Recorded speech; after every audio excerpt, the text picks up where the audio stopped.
Xin chào tất cả các bạn. Chào mừng tất cả các bạn đã quay trở lại với video của mình ngày hôm nay. Trong bài học ngày hôm nay, chúng ta sẽ cùng đi tìm hiểu về chủ đề hỏi thăm và các hội thoại thường dùng trong tiếng Trung. Phần thứ nhất, chúng ta cùng đi tìm hiểu về phần hỏi thăm. Trong bài học này, mình sẽ đưa ra một số từ và một số câu hỏi thăm mà chúng ta sử dụng nhiều nhất trong mỗi ngày. Chúng ta có Nǐ jiào什么名字? Nǐ jiào什么名字? Có nghĩa là tên bạn là gì? Bạn tên là gì? Wo jiào. Ví dụ mình tên là Vàng Thị Cố thì mình sẽ trả lời là Wo jiào Wang Shi Gu. Ní dần mơ dạng. Ní dần mơ dạng hoặc ní dần mơ la. Có nghĩa là bạn sao vậy? Bạn sao rồi? Nǐ huì shuo hàn ngữ ma? Nǐ huì shuo hàn ngữ ma?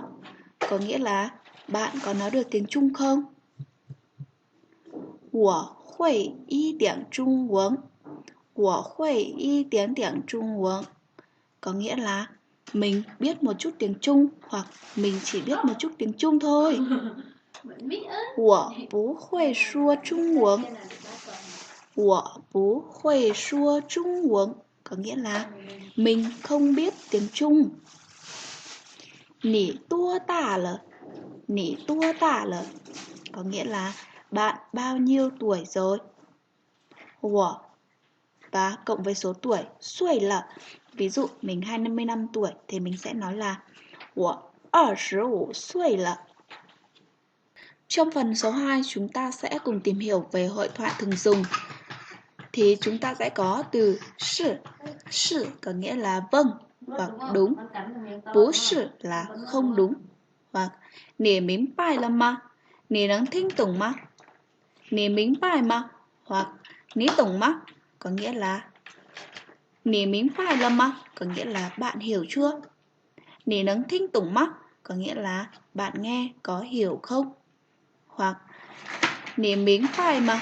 Nǐ懂吗? Có nghĩa là bạn rõ chưa? Wo bù mính bài. Wo bù懂. Có nghĩa là tôi không hiểu. Hoặc Wo mính bài là Wo懂了. Có nghĩa là tôi hiểu, tôi rõ rồi. Xie xie. Xie xie có nghĩa là cảm ơn. Chính. Có nghĩa là làm ơn hoặc là mời. Mời ai đó làm gì? Chẳng hạn ví dụ các bạn muốn mời bạn của bạn vào nhà thì các bạn sẽ nói là Chính chỉnh. Đối不起, bảo qian có nghĩa là xin lỗi. Chính再说一遍. Chính再说一遍có nghĩa là làm ơn nói lại lần nữa. Hoặc nǐ nấng再说一遍吗? Nǐ nấng再说一遍吗? Có nghĩa là bạn có thể nói lại một lần nữa không? Nǐ nấng说慢点吗? Nǐ nấng说慢点吗? Có nghĩa là bạn có thể nói chậm hơn không? Hớng bao xiển là tôi rất lấy làm tiếc. Wo mấy sự, wo hớng hảo. Wo mấy sự, wo hớng hảo có nghĩa là tôi không sao, tôi ổn. Wo bù zhi đạo có nghĩa là tôi không biết. Wo bù xỉ hoan có nghĩa là tôi không thích. Ngược lại với tôi không thích sẽ là Wo xỉ hoan có nghĩa là tôi thích. Bú dùng xỉa, bú khơ chị có nghĩa là không cần cảm ơn hoặc là không khách khí.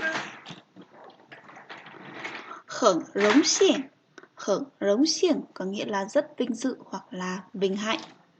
Wo xiảng có nghĩa là tôi muốn hoặc là tôi nghĩ. 可以借你的电话用一下吗? 可以借你的电话用一下吗? Có nghĩa là làm ơn cho tôi mượn điện thoại của bạn được không? Ní khẩn定mà? Ní khẩn定mà? Có nghĩa là bạn có chắc không? 这是什么意思? 这是什么意思? có nghĩa là nó có nghĩa là gì? Hoặc và 这个怎么读? 这个怎么读? Có nghĩa là từ này đọc như thế nào? Bài học của chúng ta ngày hôm nay tạm dừng tại đây. Cảm ơn các bạn đã quan tâm và theo dõi.